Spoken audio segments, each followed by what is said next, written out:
Dear friends, we have a full meeting ahead of us, so if I could invite you, please, to pick up the handouts that are on the table in the back of the room and make your way to your seats.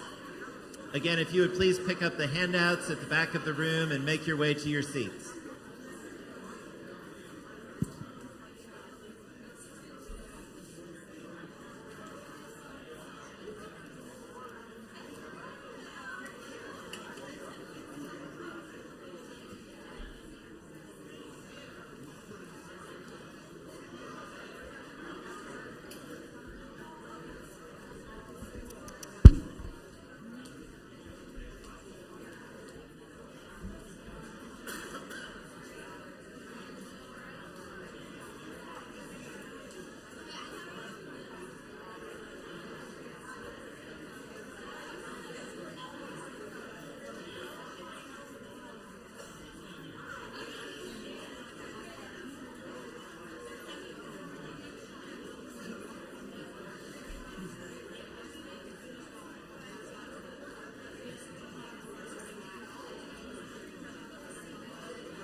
So really not kidding, we've got a full agenda, and if you could get your handouts and make your way to your seat, please.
Good morning. We could grab, everyone needs the handouts that are on the back table. And if you could move to your seats, please, we'll begin in just a moment.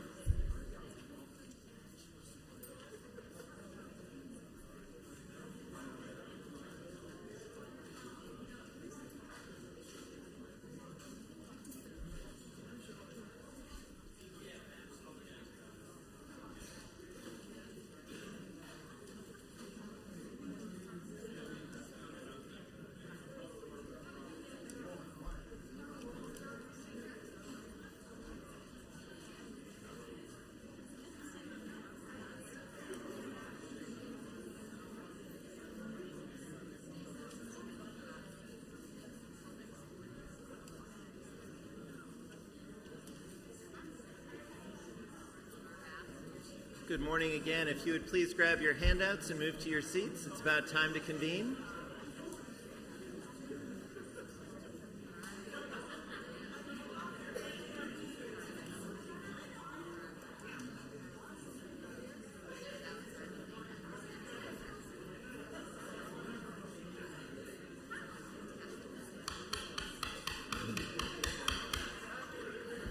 Good morning.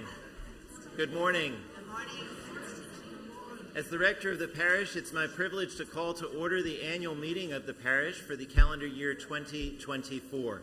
I'd like to recognize the Senior Associate Rector for an opening prayer.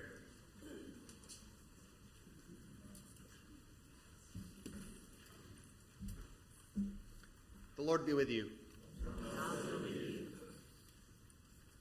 Gracious God, we lift our hearts in thanks for the blessings of the past year and those you will give us in the year to come.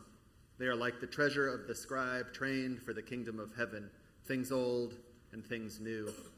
We are grateful for the many years of faithful prayer and service in this church and those who have been here for a long time as the saints of this parish.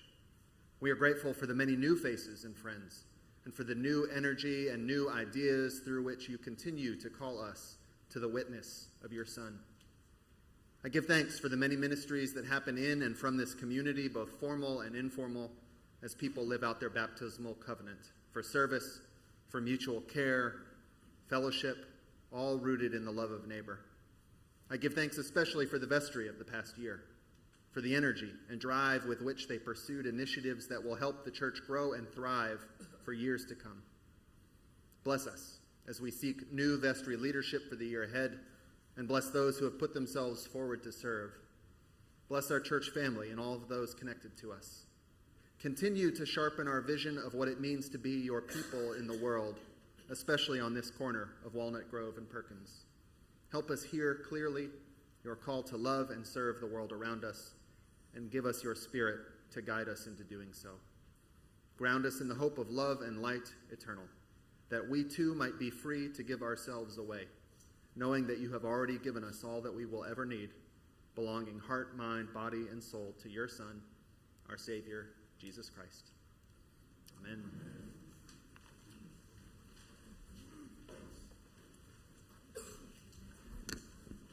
Thank you, Jonathan. As a reminder, those who are eligible to vote in the annual parish meeting are those members on the rolls of Church of the Holy Communion who are confirmed in good standing and more than 16 years of age.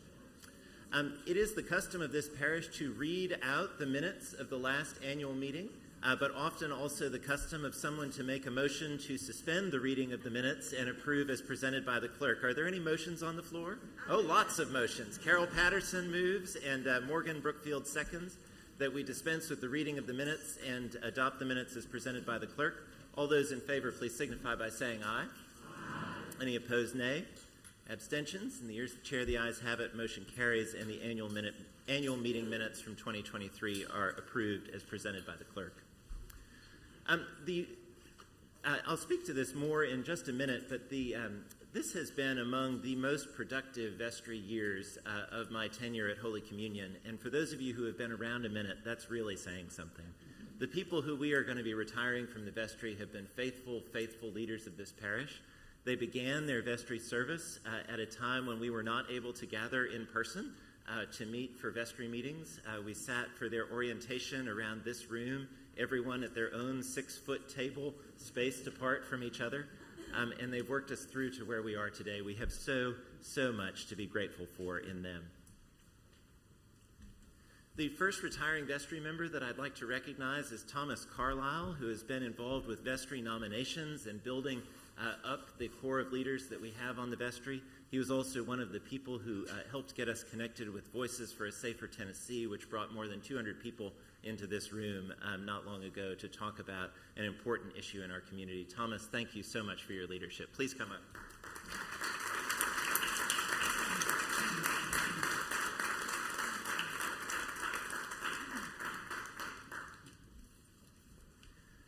Is Barton Lynch here? Is Barton here? She's in her car. Okay, well, we will catch her in a minute. Barton's tenure on the vestry was defined by one single phrase, which was, "I know how to handle a garden." And she has been on top of a major issue that we've been facing and led the development of an absolutely fabulous plan for the future of the Holy Communion Garden, and I am especially grateful to her today. Is Romaine in the room? With our schedule adjustment, we lost a few folks. Romaine has been focused on hospitality since he has been on the vestry, bringing his professional experience from the hotel world and the professional hospitality world to bear on questions that we face at Holy Communion. Jack Nelson was the first sustainability officer of Church of the Holy Communion and has kept us focused on making sure that our decisions are focused on the long-run future of the church rather than just the short term. He is a budget hawk, but someone who is also, yes, he is a budget hawk, but someone who's also deeply focused on the mission and ministry of this church, and it is a rare thing to have both of those in one person. Jack, thank you so much for your service.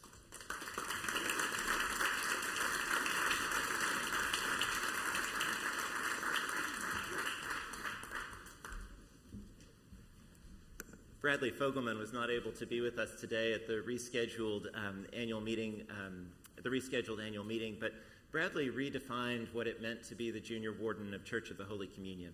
She and our senior warden, Richard Williamson, operated completely as a team, one with the other, leading forward on more initiatives than we would have been able to accomplish without both of them in leadership. I'm so grateful to Bradley for stepping forward in that way and for partnering with Richard in a way that really inspired all of the rest of us just to try and keep up with them. Bradley, thank you so much.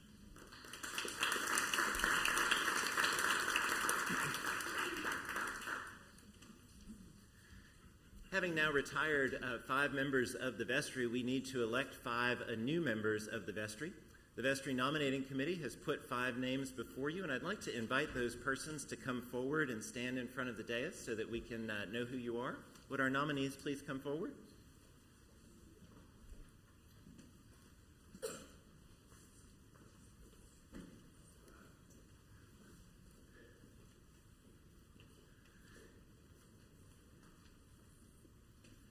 The nominees presented by the vestry, starting from my left, your right, and moving over, are Scott Douglas and Blair Evans and Joan Biddle and Delia Parman and Michael Morgan.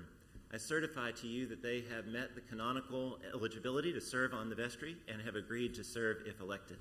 Are there any nominations from the floor? Hearing no nominations from the floor, may I have a motion that nominations be closed and that the slate be elected as presented by the Vestry Nominating Committee? Moved by Morgan Brookfield, second by Tom Callens. The question before you is to close nominations and elect the slate that is presented by acclamation. All those in favor, please signify by saying aye. Aye. Any opposed, nay? Abstentions? In the ears of the chair, the ayes have it. Motion carries and the vestry slate is elected. Thank you all so very much.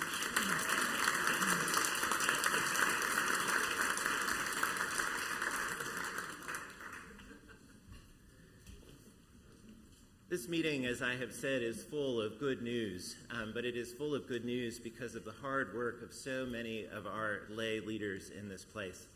So inspired have I been by this vestry year that for the first time in my tenure, I am deferring the privilege of giving the State of the Parish address to the senior warden. But I couldn't bear to not say something in the meeting because you all know me, and that's kind of on brand for me. So I just want to thank and recognize our vestry. I want to celebrate all of the good news that you're about to hear. I also do want to make one small recognition while we're here. Blair Evans has just been elected back to the vestry, but when I was hired to Holy Communion in 2013, she was serving on the vestry at that time. And when she retired from the vestry, I said, Blair, I need you to be my lawyer. And if you have ever had a chance to interact with Blair in a professional setting, you know that she is the person you want standing next to you. That appointment was made in January of 2014, which means that she has been serving as parish chancellor for 10 years. We've worked through personnel issues, we've worked through financial issues, we worked through the CARES Act, we worked through the pandemic, and so much of the success of Holy Communion is because of the excellent advice that we've been getting from Blair Evans. I'm so excited to have her back on the vestry, but I want to pause now and acknowledge 10 years of service by the parish chancellor, Blair Evans.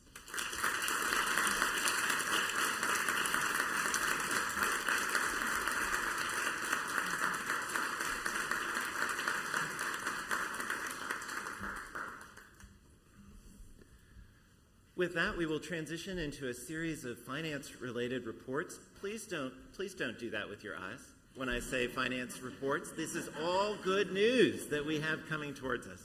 I'm so grateful to Liz Crowder for her leadership as stewardship chair this year, and I'm privileged to recognize her to report on the 2024 stewardship campaign.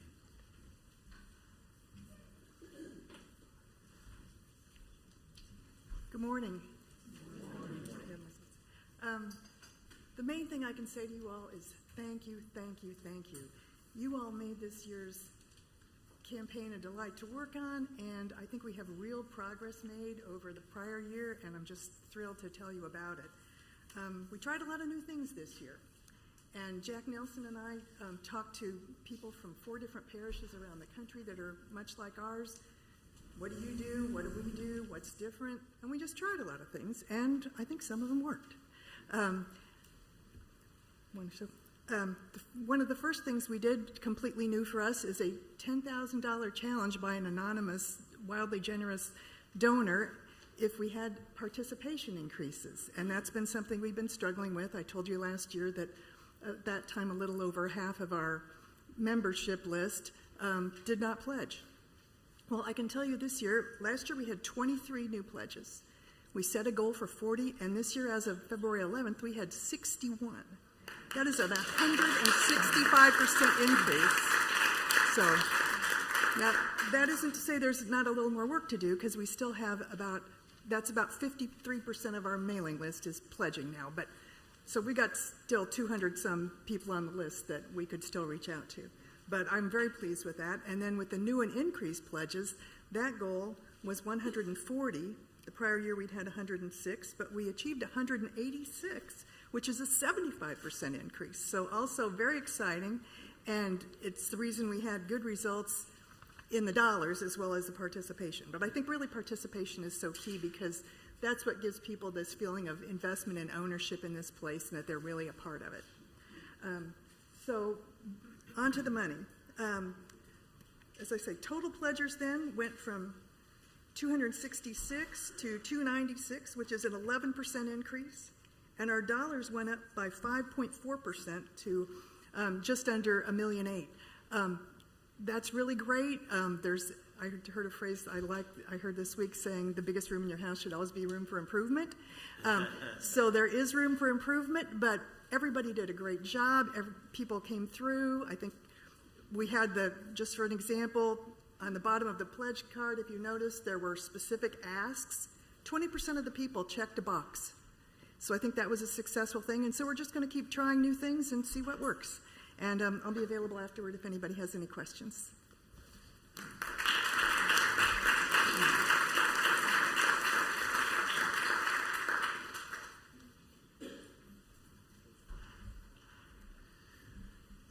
December 31st marked the end of the pledge payment window for the Campaign for Holy Communion, which we started raising money for, I believe, in 2016. And it's my privilege to recognize the campaign co-chairs, Bill Vaughn and Ben Adams, to report on the success of the Campaign for Holy Communion.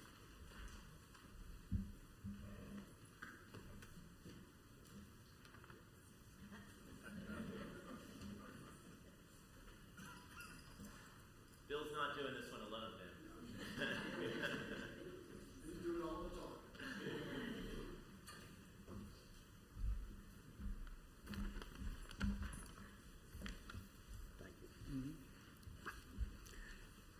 The success of this capital campaign proves the adage that 50 people working together will accomplish more than 500 people working separately. The parishioners who worked on this campaign are too numerous to list, except I must recognize this person to my right, who for over 16 years has been a part of the project to do this addition in the gymnasium. And I will tell you, nobody could have completed it without Ben Adams' help. Yeah.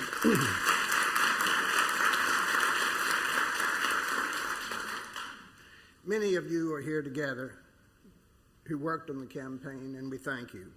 I'm going to highlight several pivot points that in retrospect made this campaign a resounding success. One, the first survey of the parish discovered a fact that surprised everyone. We learned the new gymnasium was not a priority for this church. In fact, it was fourth on the list, behind Children's Chapel, a dedicated room for the youth, and a welcome center. Two, the fundraising consultants conducted another survey which suggested the church could not raise more than $5.5 million. Yes. They balked when the goal was set at $7 million. This was, yes, thank you. Lots of zeros. This was a moment when we were sure we knew more about the capacity of the congregation to support a campaign than the consultants. The campaigns raised a total of $11 million.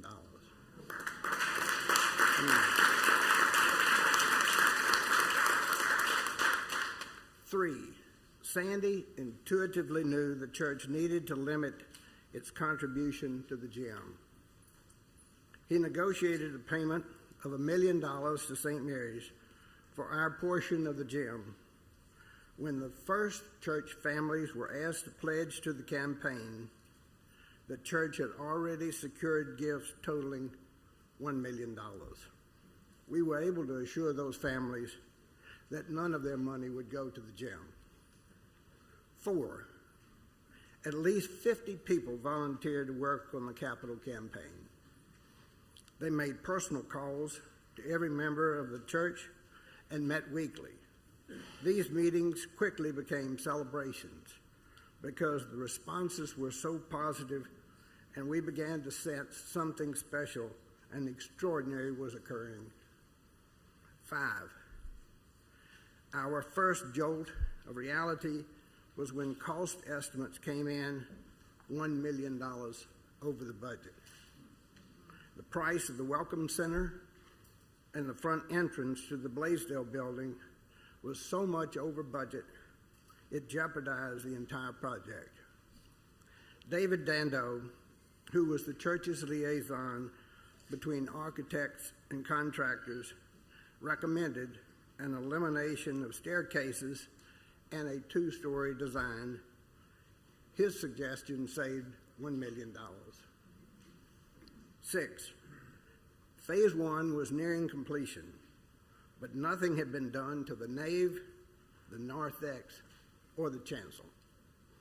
Many families had already contributed, even though no renovation had occurred in the worship area.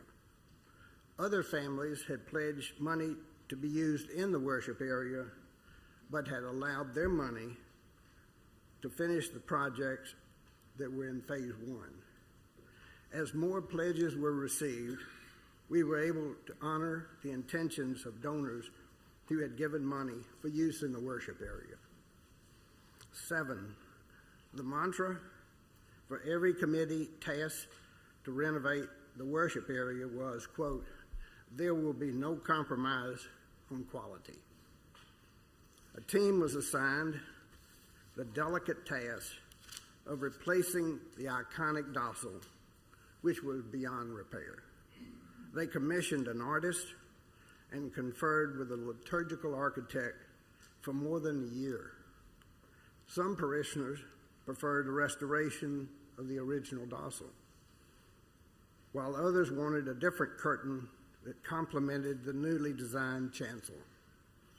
A painting of the original dossal graces the east wall of the Welcome Center, and prints of that dossal are hanging in many of our homes. When the new dossal was first unveiled, there was a quiet reverence for the intentional symbolism that authentically represented the Church of the Holy Communion. 8, the vestry provided leadership at the most critical periods of the campaign. The vestry had to balance the enthusiasm to get it all done now with a commitment to not leave a suffocating debt. First, it was the material of the floors. Then it was whether to replace old pews. The old audio system had to be replaced, but at what cost? Again and again, the vestry secured funding before committing to the projects. They learned the value of lead gifts and challenge campaigns. They were frequently surprised at people's generosity. 9, what was this Easter to Easter challenge? 3 years ago, after totaling expenses for all of the projects, plus the cost of water damage to this area here, we faced a deficit of $475,000. Rather than borrow money or use endowment funds, the vestry and a match contributed $90,000 to the campaign. Sandy challenged the congregation to finish the project before the next Easter. Every communicator showed the progress on a graph as dozens of gifts were received. On Easter Sunday of 2022, Sandy proudly announced that the entire amount had been raised. 10, the number of families who contributed and the amount of money raised by this congregation is truly inspiring. Remember, $5.5 million was the church's maximum capacity. Yet in phase 1, parishioners gave $8.1 million, immediately followed by phase 2, when 157 givers contributed $2.5 million. And in the Easter to Easter Challenge, 87 giving units contributed $482,000. Lastly, 28 giving units pledged $121,000 to replace the old pews. Many people, including in this room, gave to all of the campaigns. The total giving was $11.1 million.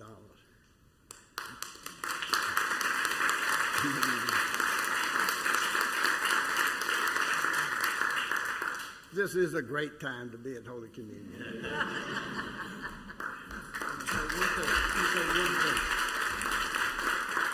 It should be obvious that this campaign would not have been successful without Sandy and Bill's leadership. We really wouldn't even gotten off the ground. So we all owe both of them a great sense of indebtedness. But I must say that my role in this finished so long ago, I don't even remember it anymore. So many people carried the ball forward, and that's why we have made such a success. And our parish went so broad and so deep in their support. That's why we doubled what the consultant said. So thank all of you.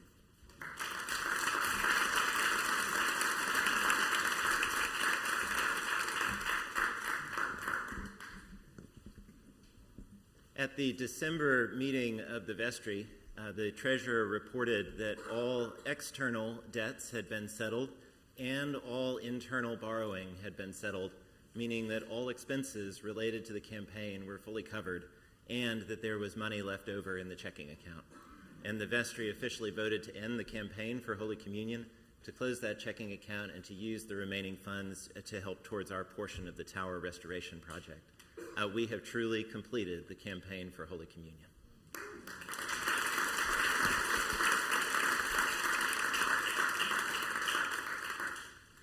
With that, it's my privilege to recognize the treasurer to offer the 2023 and 2024 financial report.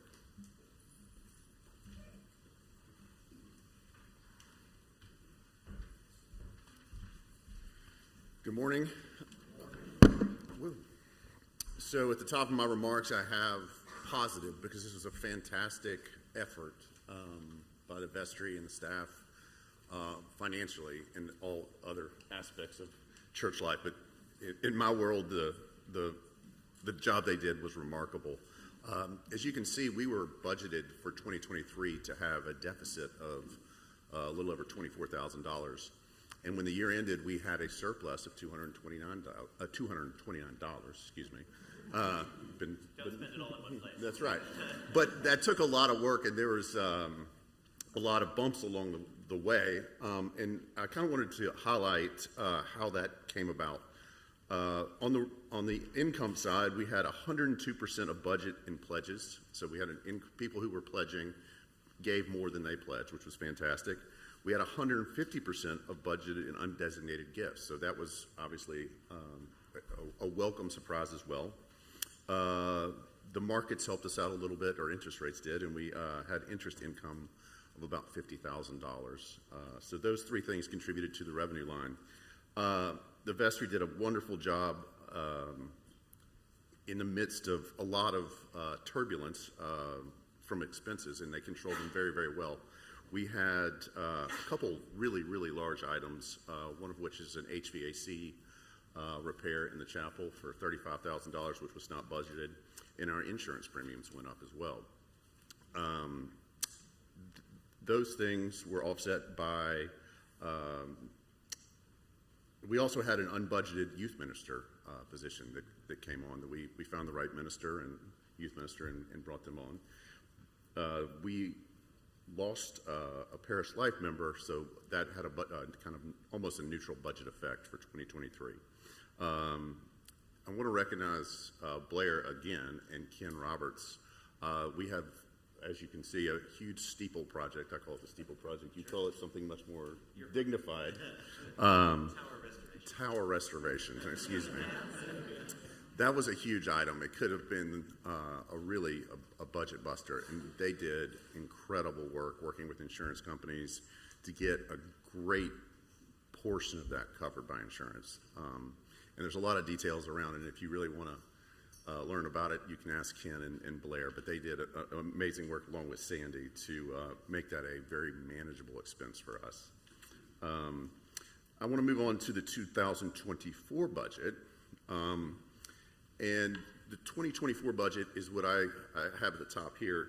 It is very comfortably budgeted. I'm very confident in this budget. Now, you never know what's going to happen in a year, but we are obviously balanced this year, which we were not last year, and we took that to you guys. And that is largely due to the increasing pledging of almost 8.6%, all gifts considered. That includes pledges and undesignated gifts that we think are going to come in. So thank you guys, because with that, we're easily able to balance the budget and do some more things that the vestry wanted to do. Some of those things include we increased the outreach budget by 50% for the programs that we were already supporting. Those went up 50%, so that's fantastic. We are paying a living wage to every employee, full-time employee, of $15 or greater. We were able to do that. We are planning a 75th year anniversary celebration. That's in this budget. Jack Nelson in 2023 and in 2024 budget-wise did an HVAC study, and we anticipate some savings of efficiencies for our utilities in 2024. So thank you for that, Jack. In this 2024 budget, there is no strategic reserve being drawn. These are all funds that we anticipate coming in. There's no deficit spending here, which is a fantastic development. And we have traditional draws from the endowment that we have every year, which is a 3.5% draw. So those are where, when you see the transfer of other funds, those are largely what those funds are, and that happens every year. So there's nothing. Last year we did pull from the strategic reserve. This year we are not doing that. So that's fantastic news. A couple things on the balance sheet. If you want, there you go. The endowment grew along with the market, so they were up about $300,000, I believe. I want you to notice on there, which is not on there, but it's not spelled out, but the garden project, which is obviously in progress, is fully funded by generous donations as well. So that is not coming from any of the operating funds in this budget, which is fantastic. And I've seen the plans, and it is beautiful and will be extremely beautiful. And then finally, we have cash on hand of about $1.5 million, which is a fantastic place to be as far as where the church is financially. Very, very strong. Sandy and I were actually talking right before this, and the assets of the church grew by about $1 million last year. So fantastic job by everybody. Happy to answer any questions. Went over a lot of things, but if you have any questions, please let me know. If there are any questions, if you could step to the microphone so that the folks who are viewing online will be able to hear you.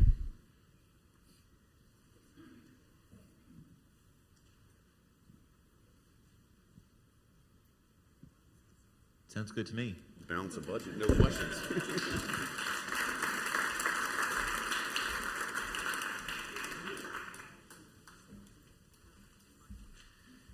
As I mentioned at the beginning, this has been among the most productive vestry years that I have ever seen, and I would put this year's vestry at Holy Communion up against any vestry in the Episcopal Church, hands down. The success of that was due to a lot of people who came to the vestry retreat last year, stood for election, ready to work. ready to do the important work that we needed to do to move the church forward, but it's also due in very large part to the leadership of the senior warden, who cast a vision early on and said we're going to pursue it and we're going to do it, and then worked exceedingly hard to make sure that that happened. I'm so grateful for the leadership of Richard Williamson, and it's a privilege to defer to him for the State of the Parish Address.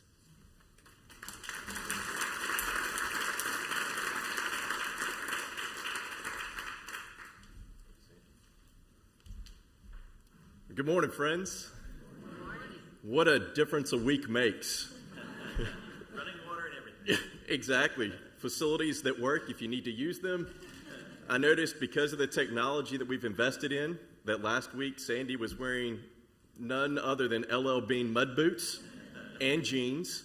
This week he has patent leather wingtips and slacks on. So here at Holy Communion, safety first, fashion second. All joking aside, I am truly honored to be with you today and to share this moment alongside Sandy as we update you on the state of the parish. On behalf of the vestry, I say thank you. Now, growing up, I was taught that you don't just say thank you, but you specify what it is you're thankful for. So with that in mind, let me put a little context around that statement of gratitude. 1 year ago, in this very meeting, then Senior Warden Liz Crowder delivered a powerful and transparent message. Our financials were not where they needed to be, and difficult decisions were being made concerning the budget. I surveyed the room at that time. I could see everyone received Liz's wake-up call. And 1 year later, Church of the Holy Communion is in a much better place and a sustainable place. I'm thankful this morning to and for everyone who rolled up their sleeves and did the hard work to make that a reality. The work began just 2 weeks after the 2023 annual meeting, when the new vestry headed to the St. Columba Episcopal Retreat Center in Bartlett with one thing on our minds: sustainability. Holy Communion has been a sacred presence in the center of Memphis for nearly 75 years, and we weren't about to start operating from any other place than that of abundance. For more than 10 years, together with our rector, the parish has been able to dream, to hope, and to thrive. Our charge as a vestry was not to be short-sighted, but to look ahead, trusting God and making room for what was and could be possible. We had to think and act strategically with a long-term focus. It started with recognizing sustainability needed a seat at the table. To help us do so, we created an executive committee position tasked with ensuring we were thinking about situations strategically. Jack Nelson helped identify the threats to our sustainability and develop plans to address them. He held us accountable and spoke truth into simple and complex situations. Meanwhile, back at St. Columba, the vestry reviewed the 2022 to 2025 Strategic Action Plan. We identified 3 primary areas of focus: reaching people through all communication channels, youth and children's ministry, and a welcome ministry. Janice Hall drew on her extensive experience in the corporate world to lead the effort on communications, which has resulted in the development of a new strategy for communications and will be implemented in 2024. Bradley Fogelman and Thomas Carlisle, together with several others, led a top-to-bottom review of our youth and children's program with all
Holy Communion staff members today and in the future will be at or above a living wage.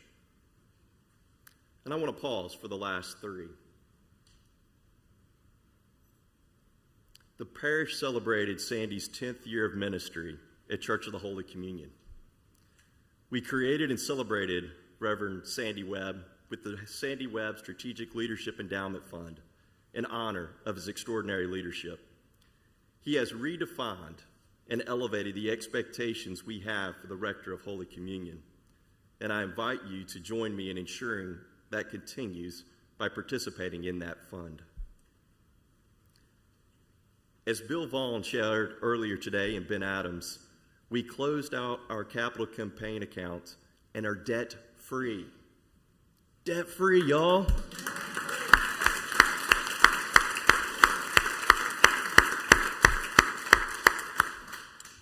Finally, Mary Call Ford gathered a team of people, which I got to say, one of them is a beautiful young lady by the name of Allison Williamson.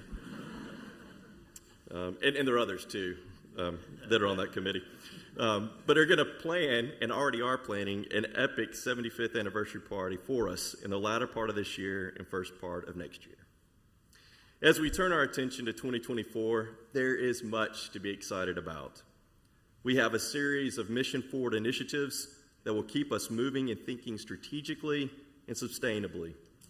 We are going to focus on gathering a culture of lay leadership, fueling the ministries that bring life to the church and community, and developing robust programs and schedules to care for the beautiful buildings and grounds we've been entrusted to protect and preserve. I'm truly excited about the future of Holy Communion, and I hope you are too. So I close by returning to my opening statement and saying thank you. Thank you for being involved in the life of the church. Thank you for making Holy Communion a sacred presence in the center of Memphis, a welcoming church that gives glory to God through worship, service, and learning. Thank you.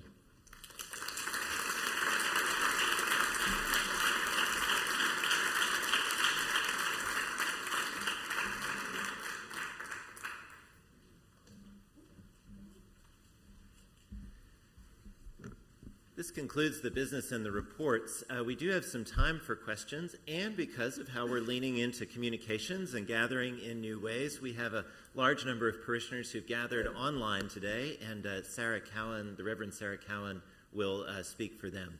Are there any questions or comments from members of the congregation? And if you'd be so kind as to step to the microphone so that our friends who are viewing online can hear what's being said.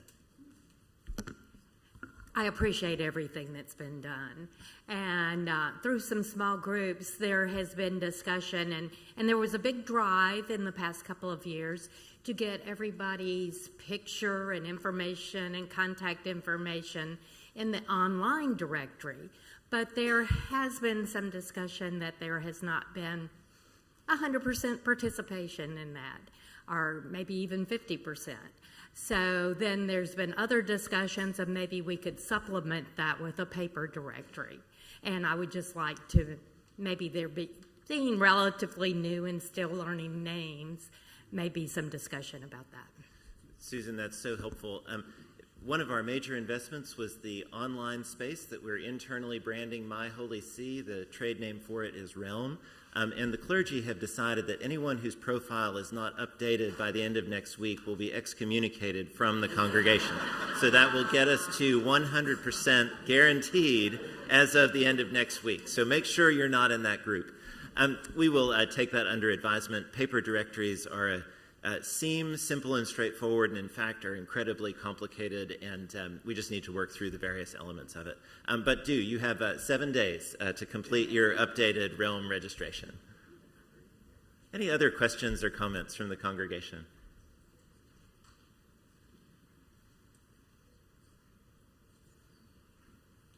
Sarah, is there anything in the online chat to be reported?